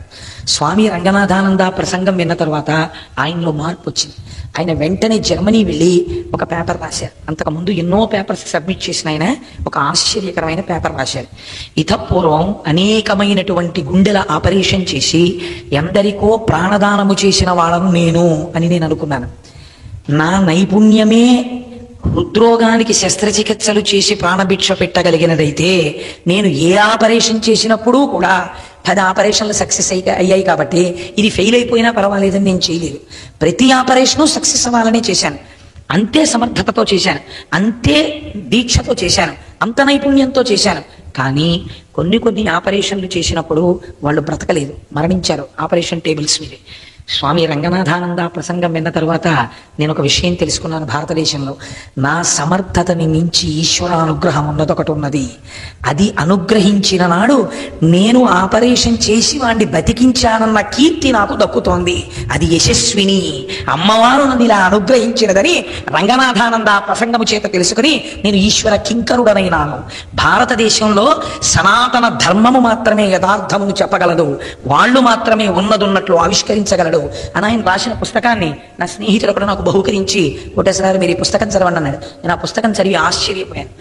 చూడండి, నేను ఈ మాట ఎందుకు చెప్తున్నానంటే, ఒక భర్త అంత గొప్పవాడై ఉండవచ్చు, కానీ ఆ భర్త గౌరవాన్ని ఎవరు నిలబెడతారు, ఆ భర్త ఆయుర్దాయాన్ని ఎవరు నిలబెడతారు అంటే భార్య నిలబెట్టగలదు. ఎలా నిలబెట్టగలదు? మీకు నేను ఒక ఉదాహరణ చూపిస్తాను. మనకి శాస్త్రంలో సుముహూర్తం పెట్టినప్పుడు మనం ఏం చేస్తామండి? సుముహూర్తానికి మనం మంగళసూత్రం కట్టాం. సుముహూర్తానికి మనం చేసేది కేవలం జీలకర్ర బెల్లం పెడతాం అంతే. ఎందుకు జీలకర్ర బెల్లం పెట్టడం? ఏం జీలకర్ర బెల్లం పెట్టకపోతే ఏమంటే మన ఇంట్లో జీలకర్ర కనపడలేదు ఆ సమయానికి, ఇది ఇంగువ కనపడింది, ఇంగువ బెల్లం నూరి పెట్టకూడదా? పెట్టరు. జీలకర్ర బెల్లం ఎందుకు పెడతారంటే జీలకర్ర ముసలితనం రాకుండా చూస్తుంది. బెల్లానికి నిలవ దోషం ఉండదు. జీలకర్రని బెల్లాన్ని కలిపి నూరితే మీరు గాజు కడ్డీ మీద దూదిని వేసి రుద్దినా సరే విద్యుత్ శక్తి పుడుతుంది అని శాస్త్రజ్ఞులు అంగీకరించారు. జీలకర్రని బెల్లాన్ని కలిపి నూరినప్పుడు కూడా విద్యుత్ శక్తి పుడుతుంది. కానీ రెండింటినీ కలిపి నూరినటువంటి ముద్దని సుముహూర్త సమయంలో వాళ్ళిద్దరి నక్షత్రాలు ఏకీకృతమైనప్పుడు ఒకరి యొక్క మూర్ధన్య స్థానముల మీద ఒకరు ఉంచుకుంటే వారిద్దరి మధ్య జీవితంలో ఒక బండికి 2 చక్రాలుగా తమ జీవిత పదాన్ని నడిపించుకోగలిగినటువంటి ఒక గొప్ప అవగాహన కలుగుతుంది, త్యాగము కలుగుతుంది. అలాంటి భావన కలిగితే తప్ప వాళ్ళు దంపతులుగా ఉండడానికి యోగ్యులు కారు. ఇవాళ పెళ్లి చేసుకుని రేపు విడాకులు ఇచ్చుకుంటే రేపొద్దున్న జాతికి బరువు అయిపోతారు వాళ్ళ బిడ్డలు. ఆ బిడ్డలకి నడువులు ఉండదు. వాళ్ళు సమాజమునకు చెడు ప్రవర్తన, ఒక తప్పు మార్గదర్శకం కింద నిలబడతారు. అందుకని 10 కాలాలు కలిసి ఉండడాన్ని ప్రధానంగా తీసుకుంది సనాతన ధర్మం. దీనికోసం మనస్సులు ఏకీకృతం కావాలి, ఇద్దరి మధ్య ఘర్షణ ఉండకూడదు. అందుకే సుముహూర్తానికి జీలకర్ర బెల్లం పెట్టించారు. పెట్టించి మంగళసూత్ర ధారణ చేసేటప్పుడు మీరు చూడండి, ఒక కొబ్బరి బొండం మీద మంగళసూత్రాన్ని పెట్టి ఎంతో జాగ్రత్తగా మంగళసూత్రానికి పూజ చేసి, అది ఏముందండి, ఒక 3 జానలు ఉన్నటువంటి ఒక పసుపు తాడు. మీరు భౌతికంగా చూస్తే కొబ్బరి బొండం మీద పెట్టి ఆ శతమానాలతో కూడినటువంటి మంగళసూత్రానికి పూజ చేస్తారు, నైవేద్యం పెడతారు. ఇవాళ చాలా చోట్ల అసలు ఆ మంగళసూత్రానికి పూజ చేస్తున్నప్పుడు వీడియో మీద ఉన్న పిచ్చి మనకు ఆ క్రతువు మీద ఉండదు కాబట్టి మనం గమనించాం. నివేదన కూడా చేస్తారు. చేసి ఆ మంగళసూత్రాన్ని 10 మంది సువాసినుల యొక్క కంఠాలలోకి తీసుకొచ్చి పెడతారు. ఎందుకని అంటే మనం ఆ పసుపు తాడు చూడం, ఆ పసుపు మనకి ఎక్కడ ఉన్నా. అందుకే భారతీయ స్త్రీ ముఖానికి పసుపు రాసుకుని ఉంటుంది. కనకదుర్గమ్మ తల్లిని చూడండి, ఇంత పసుపు రాసుకుని ఇంత బొట్టు పెట్టుకుని ఇక్కడి నుంచి ఇక్కడికి నవ్వుతూ ఉంటుంది జగన్మాత. కనుక ఆ పసుపు ముఖానికి రాసుకోవడం, ఆ బొడ్డు పెట్టుకోవడం, ఆ పసుపులోకి తొందరగా దేవత ఆవాహన అవుతుంది. నీరు పసుపు ఈ 2 చాలా గొప్పవి. ఈశాన్యంలో కాసి నీళ్లు పెడితే చాలు భగవానుడు ఆవాహన అవుతాడు. అలాగే మీరు ఇంత పసుపు ముద్ద తమలపాకలో పెడితే చాలు గణపతి ఆవాహన అవుతారు. ఆ పసుపు త్రాటికి రాసి అందులోకి సర్వమంగళాదేవతని ఆవాహన చేస్తారు. ఈ సర్వమంగళాదేవత ఆవాహన అయినటువంటి సూత్రాన్ని చేతిలో పట్టుకొని వరుడు ప్రతిజ్ఞ చేస్తాడు.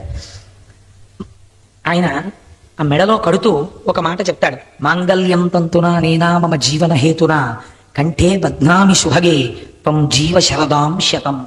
3 మాటలే ముడివేస్తాడు. ప్రతి ముడికి కుంకుమ బొట్టు పెడతాడు. నేను ఉన్నాను అని ఏమి గుర్తు, మీ ఆయన ఉన్నారా అండి అని అడగరు. ఆవిడ బొట్టు పెట్టుకుని మెడలో మంగళసూత్రాలు ఉన్నాయనుకోండి, ఆవిడ ఉన్నట్టు గుర్తు, ఆయన ఉన్నారు అంతే. ఆ మంగళసూత్రము దాని పేరు, 5వ తనము. అందుకని ఆ మంగళసూత్రాన్ని మెడలో కట్టుకుంటారు. భర్త పక్కన ఉన్నా సరే నిద్ర లేవగానే ఆడది ముందు దీనికి నమస్కారం చేస్తుంది అంటే మెడలో ఉన్న మంగళసూత్రానికి నమస్కారం చేస్తుంది. ఆయన ఉన్నాడు అని ఏది గుర్తు? ఇది గుర్తు. అమ్మా, ఆయనకి జాతకంలో గ్రహములు కదులుతున్నప్పుడు ఒక్కొక్కసారి గంటకాలం వస్తుంది. వచ్చినప్పుడు నీ అనుగ్రహం లేకపోతే ఆయనకి ఏదైనా ప్రమాదం జరగచ్చు.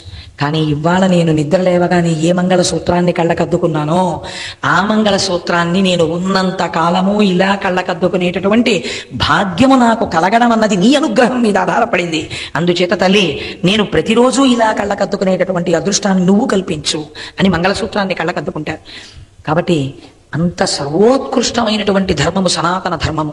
మీరు చూడండి, భార్యకి అంత గొప్ప స్థానం ఇచ్చారు. భార్య మెడలో తాళి కట్టి ఈ తాడు నీ మెడలో ఉంటే నేనున్నానని గుర్తు. తన అస్తిత్వమునంతటినీ తీసుకెళ్లి ఒక త్రాటి యందు పెట్టేశాడు పురుషుడు. ఎంత గొప్ప విషయం అండి ఇది.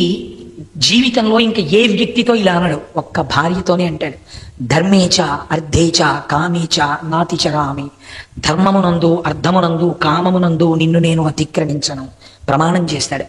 పీటల మీద కూర్చుంటే ఈవిడ ఎవరు అడగకుండానే ఒక మాట చెప్పుకుంటాడు. ఏమని? ధర్మపత్ని సమేతస్య ఆత్రేశగోత్రోద్భవస్య కోటేశ్వర శర్మనామధేయస్య ధర్మపత్ని సమేతస్య అంటాం. కామపత్ని అని మనం ఎక్కడా పిలవం. ధర్మపత్ని మన ఆశ, సనాతన ధర్మమే అంత. మన ప్రాణమేది ధర్మమే, మనకి ఇంకొకటి కాదండి. ధర్మము ప్రధానము, రామాయణం అంతా ధర్మమే. అందుకే ధర్మపత్ని అంటాడు. ఏమిటి ధర్మపత్ని అంటే అసలు ఆవిడే ధర్మం. అది విచిత్రం. భార్య ఎవరో తెలుసా అండి? రాశీభూతమైన ధర్మం. అదేమిటంటే మీరు అలా మాట్లాడతారు, ధర్మం ఏమిటండి భార్య అని మీరు అడగచ్చు. భార్య ధర్మము కనుక ధర్మమునందు కామము అర్థమునిస్తోంది మీకు. ధర్మబద్ధమైన కామము ఏ అర్థాన్ని ఇస్తోంది మీకు? కొడుకునిస్తోంది, కూతురునిస్తోంది. వంశాభివృద్ధి కలుగుతోందా లేదా? మీరు వృద్ధులైపోయిన తర్వాత పట్టెడు అన్నాన్ని తెచ్చి వాడు పెడతాడు. మీరు పడుకుంటే వాడు వచ్చి కాళ్ళు పడతాడు. మీరు సంధ్యావందనం చేయలేకపోతే మీ పనుకున్న వాడు సంధ్యావందనం చేస్తాడు. మా నాన్నగారి పేరు చెప్పి, మా నాన్నగారి పేరు రాయండి చాలు శుభలేఖ మీదని మీ పేరు రాయిస్తాడు. ఓ పెళ్లికెడితే మీరు వెళ్ళలేకపోతే మా తండ్రి గారి పేరు మీద చదివిస్తున్నారని చదివిస్తాడు. అలాంటి అధికారం ఒక్క కొడుకు వలన తండ్రి మాత్రమే పొందుతాడు, వేరొకరికి లేదు అయోగ్యత. కాబట్టి ఇప్పుడు మీ పేరు మీద ఇంత పుణ్యకార్యం చెయ్యగలిగిన అదృష్టం కొడుకు రూపంలో మీ తేజస్సుని తాను పుచ్చుకొని కొడుకు రూపంలో మళ్ళీ మీకు ఇస్తున్నటువంటి ధర్మం ఎవరు? ధర్మము ఎలా అనుష్ఠిస్తే అనుగ్రహించి రక్షణ కల్పిస్తుందో అలా తాను ధర్మమై నీ తేజస్సుని తాను పుచ్చుకొని నీ తేజస్సుని మళ్ళీ మీకు కుమారుడిగా ఇచ్చి శరీరము పడిపోయిన తర్వాత కూడా వీడితో గయాశ్రాద్ధం పెట్టించి మీకు ఉన్నత గతులను కల్పించినటువంటి రాశీభూతమైన ధర్మమే భార్య. కనుకనే ఆర్షధర్మమునందు కామపత్ని అని పిలవరు, ధర్మపత్ని అంతే. భార్య ధర్మము ఎంత పెద్ద పీట వేశారు చూడండి. తెలిసి తెలియని వాళ్ళు ఎవరైనా ఆడవాళ్ళకి తక్కువ స్థానం ఇచ్చారని మాట్లాడచ్చు, కానీ అలా ఎక్కడ మాట్లాడలేదు. ఋషులు చాలా పెద్ద పీట వేసి మాట్లాడారు స్త్రీ గురించి. ఆదిశక్తి అని పూజ చేశారు ఆవిడ్ని. కాబట్టి ఎక్కడో ఎవరో ఒక తప్పు చేయొచ్చు. 10 మంది డాక్టర్లు ఉన్నప్పుడు ఒక డాక్టర్ గారు ఎప్పుడో ఏదో పొరపాటున ఓ తప్పు చేసి ఉండవచ్చు. అంత మాత్రం చేత మీరు వైద్య వ్యవస్థని, వైద్యశాలలన్నింటినీ మూసేయమని చెప్తారా? తప్పు చేసిన డాక్టర్ గారిని అయ్యా మీరు ఇక ముందు జాగ్రత్తగా ఉండండి అని చెప్తారు. ఎక్కడో ఎవరో ఒక పురుషుడు తప్పు చేసి ఉండవచ్చు. అంత మాత్రం చేత స్త్రీలోకాన్ని అంతటినీ అందరూ నిరసించారని మీరు చెప్పగలరా? ఆ సిద్ధాంతం తప్పు. అసలు స్త్రీని గౌరవించింది, స్త్రీని పూజించింది ఎక్కడైనా ఉంటే సనాతన ధర్మమునందు మాత్రమే. అంత గొప్ప పూజ అలా పిలవడం ఒక్క నా ధర్మానికే తెలుసు, వేరొకరికి తెలియదు. అటువంటి ధర్మంలో స్త్రీ యొక్క గొప్పతనం ఏమిటో ఆవిష్కరించి చూపించారు మహానుభావుడు. వివేకానందుడు ఒక మాట అంటాడు, రామాయణం లాంటి కావ్యం మళ్ళీ ఎక్కడైనా సృష్టించగలరేమో, ఏ ప్రపంచ భాషలోనైనా వ్రాయబడుతుందేమో. రామాయణం లాంటి కావ్యం ప్రపంచ భాషలలో దేనిలోనూ ఇప్పటి వరకు అటువంటి కావ్యం లేదు. రామాయణానికి రామాయణమే సాటి. అటువంటి రామాయణం లాంటి కావ్యం ప్రపంచ భాషలలో ఎప్పుడైనా ఎక్కడైనా వస్తుందేమో. రామపాత్ర లాంటి పాత్రని వేరొకరు సృజించగలరేమో, కానీ సీతమ్మ తల్లి పాత్ర వంటి పాత్రని మాత్రము ఇక సృజించలేరు. అటువంటి వైభవోన్నతమైనటువంటి శీలము కలిగినటువంటి పాత్రని మనము చూడబోము అంటాడు వివేకానందుడు. ఇది సీతాయాశ్చరితం మహత్వ. వాల్మీకి మహర్షి యొక్క హృదయాన్ని అందుకని మాట్లాడారు. అయ్యా మీకు ఎవరికైనా స్థానాలు లేకపోతే అలా నించోకండి, ఇటు పక్కకు వచ్చి కూర్చోండి. ఇంకా స్థానాలు సరిపోతే నాకు ఒక్కడికి ఎందుకు ఇంత వేదిక, మీరు పైకి వచ్చి కూర్చోండి హాయిగా. అలా నిలబడక్కర్లేదమ్మా, ఈ పక్కన కుర్చీలు ఉన్నాయి, వేదిక అంతా ఖాళీ, నాకు ఎందుకు ఇంత వేదిక, మీరు అందరూ హాయిగా కూర్చోవచ్చు. కనుక సీతాయాశ్చరితం మహత్ పౌలస్త్య వధ, భార్యా స్థానం ఏమిటో అది ఎంత గొప్పదో నిరూపించారు మహర్షి. నేను మీకు ఇక్కడ ఒక్క మాట చెప్తాను. రామాయణంలో మీరు చూడండి, శ్రీరామాయణమునందు ఆయన మొదట ప్రయోగించిన మాట ఏమిటి? కావ్యం రామాయణం. కావ్యం అన్న మాటకి ఒక గంభీరమైనటువంటి అర్థం ఉంది. మీకు వేదము అని ఉంటుంది, వేదము పరమ ప్రమాణం, ఇంకా వేదాన్ని మించినది ఒకటి ఉండదు. వేదమునకు వ్యతిరేకముగా ఏదైనా ఉంటే దాన్ని పక్కన పెట్టి వేదాన్ని పాటించాలి. మనకి నాస్తికుడు అన్న మాటకు అర్థం ఏంటో తెలుసా అండి? భగవంతుడు లేడన్నవాడు కాడు, వేదము ప్రమాణము కాదన్నవాడు నాస్తికుడు. వేదమును ప్రమాణముగా అంగీకరించాలి. అందుకే దేవాలయంలో పెడితే ధ్వజస్తంభానికి నమస్కారం చేస్తాం, ధ్వజానికి నమస్కారం చేస్తే మేము వేద ప్రమాణమును అంగీకరించితిమి. వాహన రూపంలో ఒకరు ఉంటారు, ఆ వాహనమే వేదము. ఆ వేదము ఆధారముగా, శబ్దము ఆధారముగా ఈశ్వరుడు వస్తాడు. కనుక మనం వేదమును ప్రమాణముగా అంగీకరిస్తాం. ఆ వేదమును ప్రమాణముగా అంగీకరించినటువంటి వాళ్ళని ఆస్తికులు అని పిలుస్తారు. మీరు చూడండి, ఆయన అంటున్నారు కావ్యం. వేదము రాజశాసనంలా ఉంటుంది. అది ఇలా చెప్తే ఏమైనా అనుకుంటారేమో అని మొహమాట పడదు, నిర్దాక్షిణ్యంగా మాట్లాడుతుంది. అందుకే ఇవాళ మనకి చాలా కొంచెం బాధాకరమైనటువంటి సన్నివేశం ఏమిటంటే, అసలు గృహస్థాశ్రమంలో ప్రవేశించేటప్పుడు కొన్ని ధర్మాలు చెప్తారు. ఒరే నాన్న, నీకు ఎందుకు ఇస్తున్నావో తెలుసా పిల్లని? స్నాతకము. ఎంత గొప్ప మాట అండి! సనాతన ధర్మంలోంచి అడాప్ట్ చేసే యూనివర్సిటీస్ ఈ మాటని. ఇవాళ ఆంధ్ర విశ్వకళా పరిషత్తు స్నాతకోత్సవము అంటారు. స్నాతకోత్సవము అన్నమాట యూనివర్సిటీలు ఎక్కడ తెచ్చుకున్నాయో తెలుసా అండి? సనాతన ధర్మంలో వేదంలోంచి తెచ్చుకున్నాయి ఆ మాటని. స్నాతకము అన్న మాట ఎక్కడ వాడారు? వివాహ ప్రకరణంలో వాడారు. వివాహం చేసేటప్పుడు పెళ్లి కొడుకుని తీసుకొచ్చి స్నాతకం చేస్తారు. స్నాతకం చేయడం అంటే ఏమిటో తెలుసా అంటే పట్టా ఇస్తారు. పట్టా ఇవ్వాలి. వీడు గృహస్థాశ్రమంలోకి వెళ్ళొచ్చు, వీడికి పిల్లనివ్వచ్చు. అందుకే సూర్యోదయం ఉండగా, సూర్యుడు ఆకాశమనందు ఉండగా స్నాతకం చేస్తారు. సర్వసాక్షి. చీకటి పడిపోయిన తర్వాత సుముహూర్తం ఉండొచ్చు, రాత్రి 2:37 స్నాతకం రాత్రి ఉండదు, పగలుంటుంది. స్నాతకం చేసేటప్పుడు పీటల మీద ఎవరు కూర్చుంటారు? పెళ్లి కొడుకు తల్లిదండ్రులు కూర్చుంటారు. ఏం చేయిస్తాడో? గోదానం చేయిస్తాడు. గోదానం అంటే ఏంటి? ఆవుల్ని దానం చేయడం కాదు, వెంట్రుకల్ని కత్తిరించేస్తారు. అంటే శిరువు ముండనం చేసి అసలు నిజానికి వెంట్రుకలు తీసేసి శిఖ ఉంచుతారు. సరే, ఇప్పుడు అంత భాగ్యం ఎక్కడ కానండి, ఏదో 2-3 వెంట్రుకలు కత్తిరిస్తారు దర్భతో కలిసి చేసి. ఇప్పుడు ఈ పిల్లవాడిని గృహస్థాశ్రమంలోకి పెడుతున్నాం. పెట్టచ్చా పెట్టకూడదా? వీడికి పిల్లనివ్వచ్చా ఇవ్వకూడదా? వీడు కొన్ని ప్రమాణములు చేస్తే తప్ప వీడికి పిల్లనివ్వడానికి వీల్లేదు. ఎవరు చెప్పాలి ఈ మాట? స్నాతకోత్సవంలో ఇవ్వండి వీడికి పిల్లని, రాత్రి వీడికి పెళ్లి చేయండి అని ఎవరు చెప్పాలి? మనం శుభలేఖలో పెద్దలు నిశ్చయించినారుగానా అనేస్తాం. ఆ నిశ్చయం ఎక్కడ జరుగుతుందో తెలుసా అండి? స్నాతకంలో జరగాలి. అందుకే స్నాతకం జరుగుతున్నప్పుడు ఒక మహాపురుషుణ్ణి పిలవాలి. ఒక మహాపురుషుడు అంటే కనీసం శాస్త్ర ప్రవేశం ఉన్న వారిని పిలవాలి. పిలిస్తే వారు కూర్చుని, వారు గురువుగా వారు కొన్ని మాటలు చెప్తారు. ఇవాళ బ్రహ్మస్థానంలో కూర్చున్న వారు చెప్తున్నారు, తప్పేం లేదనుకోండి. వాళ్ళు కొన్ని మాట, సత్యం వదా అంటాడు, నువ్వెప్పుడు సత్యమునే పలకవలెను. ధర్మంచరా, నువ్వు ధర్మమును అనుష్ఠించవలెను.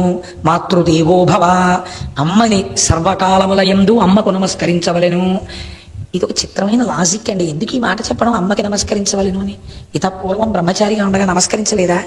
ఇదే మాతృభిక్ష కదా ఉంగరం. మరి ఎందుకు ఇప్పుడు మాతృదేవో భవ అని మళ్ళీ చెప్తాడు అంటే, ఇవాళ ప్రపంచంలో స్నాతకాన్ని అర్థం చేసుకుంటే అసలు గొడవలు రావండి. చాలా కుటుంబాల్లో చాలా మంది, నన్ను క్షమించండి నేను ఇలా చెప్పానని, కొడుకుల్ని కన్న తల్లులందరికీ కూడా ఒక బెంగ ఉంటుంది. పెళ్లి కుదుర్చుకుంటారు, పెళ్ళి అయిపోయి అమ్మాయి పక్కన కూర్చుని పెళ్లి కొడుకు అమ్మాయితో కాసేపు మాట్లాడి సంతోషంగా ఉంటే, అయిపోయింది ఇంకా నా పెత్తనం, ఆ కోడలతో ఇంకా వాడు కోడలతోనే ఉంటాడు అంటే, ఇది మీరు పొంగిపోయిన మనస్సుతో నా కూతురు కన్నా గొప్పది కోడలు. రామాయణం చదివిన వాడికంటే ఒక సంస్కృతి వస్తుంది. కూతురు గొప్పదా కోడలు గొప్పదా అంటే, రామాయణం బాగా అర్థమైన వాడైతే కోడలికే ఒక మార్క్ ఎక్కువ. నేను ఒకనాడు ఒక సభలో మాట అన్నాను, నాకు ఒక కొడుకున్నాడు, ఒక కూతురుంది. ఇవాళ కాకపోతే రేపు ఒక 5 సంవత్సరాల తర్వాత నాకు ఒక కోడలు వచ్చేస్తుంది, నాకు ఒక అల్లుడు వచ్చేస్తాడు. నేను ఒక మాట చెప్పాను, మకర సంక్రాంతి నాడు నా అల్లుడు కూతురు, నా కొడుకు కోడలు కూడా, నేను కొడుకు కోడల దగ్గరే కదా ఉంటాను, నా కూతురు అల్లుడు కూడా నా ఇంటికి వస్తే, నేను ఇప్పుడే చెప్తున్నాను నిర్దాక్షిణ్యంగా సభాముఖంగా, 5,000 రూపాయల చీర నా కూతురుకి కొంటే 6,000 రూపాయల చీర నా కోడలికి కొంటాను అని చెప్పాను. ఒక మార్పు నా కోడలికి ఎక్కువే. నేను నా కోడల్ని ఎలా చూశానో నా కూతుర్ని వాళ్ళ మామగారు అలా చూసినాడు. ఎక్కడ ఎందుకండి బాధ? దేనికి బాధ? బాధ అవకాశం ఉండదు. ఆడపిల్లని ఎంత మర్యాదగా చూడాలో శాస్త్రం నేర్పింది. అందుకుని వచ్చి చెప్తాడు వేదము రాజశాసనము. మాతృదేవో భవ, పితృదేవో భవ, ఆచార్య దేవో భవ, అతిథి దేవో భవ. నువ్వు గృహస్థాశ్రమంలోకి వెళ్ళి కొత్త పెళ్ళం కదా అని చెప్పేసి ఇంకా ఆవిడ పట్టుకుని ఇంటికి ఎవరు రాకూడదు అని చెప్పి, ఎంత దుష్ట సంస్కారం వచ్చిందండి ఈవేళ మనకి. డూ నాట్ డిస్టర్బ్ అని చెప్పి బయట బోర్డు తగిలించి లోపల పడుకోవడం ఈ జాతికి తెలియదు. అతిథి వస్తాడేమో మర్యాద చేద్దామని వెళ్ళాడు గృహస్థాశ్రమంలోకి. డూ నాట్ డిస్టర్బ్ బోర్డులు ఎక్కడి నుంచి వచ్చాయో నాకు అర్థం కాదు. కనుక మర్యాద మంట కలిసిపోతోందంటే ఒక వివాహ ప్రకరణం మీద వ్యాఖ్యానం లేకపోవడం, ఒక స్నాతకం గురించి తెలియకుండా స్నాతకం చేసుకోవడం, దీనివల్ల ప్రమాదాలు వస్తున్నాయి. మంత్రం మంత్రంగా ఉంటుంది, జీవితాలు జీవితాలుగా ఉంటున్నాయి. అందుకని వేదము రాజశాసనంలా మాట్లాడుతుంది, ఏం బతిమాలదు. పురాణము మిత్రవాక్యంలా మాట్లాడుతుంది. ఒక స్నేహితుడు ఉన్నాడు అనుకోండి, ఏమయ్యా నీకు ఎందుకు గొడవ, నేను చెప్పాను కదా ఇతపూర్వం కూడా ఇలాగే అయింది, వాడెవరో పాడైపోయాడు, నీకు నేను స్నేహితుడు కాబట్టి చెప్తాను, దాని జోలికి వెళ్ళకు, నీకు ఎందుకు అంటాడు. వినలేదు అనుకోండి, ఏం చేస్తాం వారికి కర్మే, చెప్పాను వినలేదు అంటాడు. కావ్యం అలా కాదు, ప్రియురాలు ప్రియుడితో మాట్లాడినట్టు మాట్లాడుతుంది.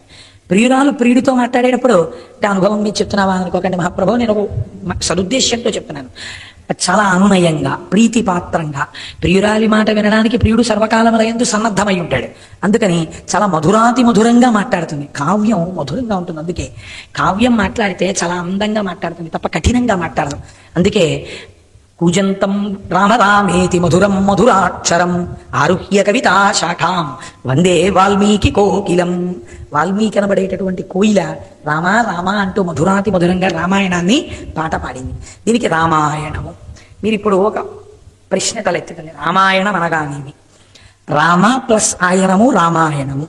రామ అంటే ఎవరు రామ ఇందులో? అదేంటండి ఆ పిచ్చి మాట ఏంటండి మీరు కోటేశ్వరారు? రామాయణం చెప్పడానికి వచ్చి రామ అంటే ఎవరంటారు ఏంటండి? మళ్ళీని మనకి రామాయణంలోంచి ఒక సామెత ఉంది తెలుసా అండి? రామాయణం అంతా విని రాముడికి సీత ఏమైంది అన్నాడండి అంటారు. నేను ఒక్క మాట చెప్పనండి, సంపూర్ణ రామాయణం వినేసి ఎవరైనా ఈ ప్రశ్న అడిగారనుకోండి సభలో లేచి, ఏమంటే రాముడికి సీత ఏమైంది అని అడిగారనుకోండి, వెంటనే వారిని తీసుకొచ్చి సింహాసనం మీద కూర్చోపెట్టి పాదపూజ చేసి పూలదండలు వేయాలి. అంటే అలా అన్నామని అడగడం కాదు, ఆ దృష్టికోణం ఏర్పడేది చాలా గొప్ప ప్రశ్నది. అందుకే మనకి సామెతలు ఎన్ని పుట్టాయండి రామాయణంలోంచి? చిదంబర రహస్యం ఉంటారు మనకి అన్ని ఈశ్వర సంబంధమే సామెతలు కూడా. రామాయణం అంతా విని రాముడికి సీత ఏమైంది. సరే, ఇప్పుడు నేను ఎప్పుడైనా మీకు ఈ సామెత గురించి ప్రసంగం చేస్తాను అప్పుడు ఇందులో కానీ ఇవాళ చెప్పను, ఎందుకంటే మహాప్రభు నేను అందులోకి వెళితే అసలు కోణమే మారిపోతుంది, అందులో వదిలేండి దాన్ని. కానీ ఇప్పుడు రామాయణము అంటే ఏ రామ? అదేంటంటే రామాయణం ఏంటంటే మీకు అనుమానం ఎందుకు వచ్చిందని మీరు నన్ను అడగచ్చు.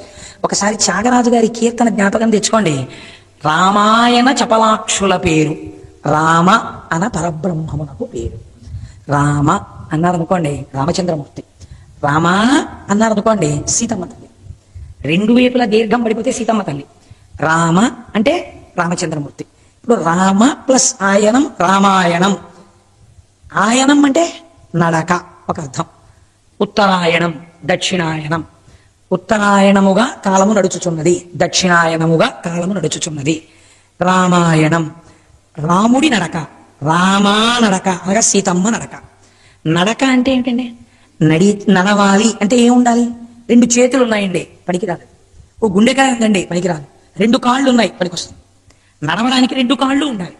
రెండు కాళ్ళు ఉంటే ఒక కాలుని స్థిరంగా పెడతాడు, రెండో కాలు పైకెత్తుతాడు. గమనము అంటారు దీన్ని, ఆయనము. ఈ కాలు తీసి పక్కకి వేసి ఈ కాలు తీసి ముందుకేస్తాడు. ఓ కాలు స్థిరం, ఓ కాలు కదులుతుంటుంది. దీనికి ఆయనం నడక. ఇప్పుడు రెండు కాళ్ళతో నడిస్తే ఆయనం. రామాయణం రాముడు రెండు కాళ్ళతో నడిస్తే రామాయణం. రామా రెండు కాళ్ళతో, సీతమ్మ రెండు కాళ్ళతో నడిస్తే రామాయణం. అదేంటంటే రాముడికి సీతమ్మకి రెండు కాళ్ళు ఉన్నాయి కదా, ఒక్క కాలు ఉందనుకోండి ఆయనం ఉండదు, నడక ఉండదు. మరి రెండు కాళ్ళు ఉన్నాయి కదా, ఇంకా మళ్ళీ రామాయణం అన్న మాట ఎందుకు వాడారు అంటే మన నడక లాంటి నడక కాదు రాముడిది. రాముడు నడిస్తే ఒక కాలు ధర్మం, ఒక కాలు సత్యం. సత్యం మీద ఊంచుకుంటాడు, ధర్మంతో నడుస్తాడు. ధర్మాన్ని ఊంచుకుంటాడు, సత్యంతో నడుస్తాడు. సత్య ధర్మములు రెండు పాదములుగా నడుస్తాడు రాముడు. సీతమ్మ అంతే, రాముడి నడక అంతే, సీతమ్మ నడక అంతే. సత్యధర్మములు నడకగా పెట్టుకుని నడిచినటువంటి వారి ప్రస్థానమేదో అది రామాయణం. ఇప్పుడు అది రాముడి నడక, సీతమ్మ నడక, ఇద్దరి నడక, ఇద్దరిది అంతే. మీరు ఎక్కడ చూడండి, ఇద్దరు సత్యధర్మములకు కట్టుబడి ఉంటారు. ఒకవేళ ఆ ధర్మమునకు కట్టుబడడం వల్ల రాజ్యమైపోని భయం లేదు. ఒకవేళ భార్యనే విడిచిపెట్టేయవలసి రావని భయం లేదు. ఒకవేళ బిడ్డలనే విడిచిపెట్టేవలసి రావని భయం లేదు, తండ్రి మరణించని భయం లేదు. ధర్మమే కావాలి, ఇది రాముడు. సత్యమే కావాలి, ఇది రాముడు. సత్యమే కావాలి, ఇది సీతమ్మ. ధర్మమే కావాలి, సీతమ్మ. కానీ ఇద్దరిది రామాయణమైనా రామాయణంలో సీతారాముల మధ్యలో ఒక పెద్ద తేడా వస్తుంది. ఎక్కడొస్తుంది?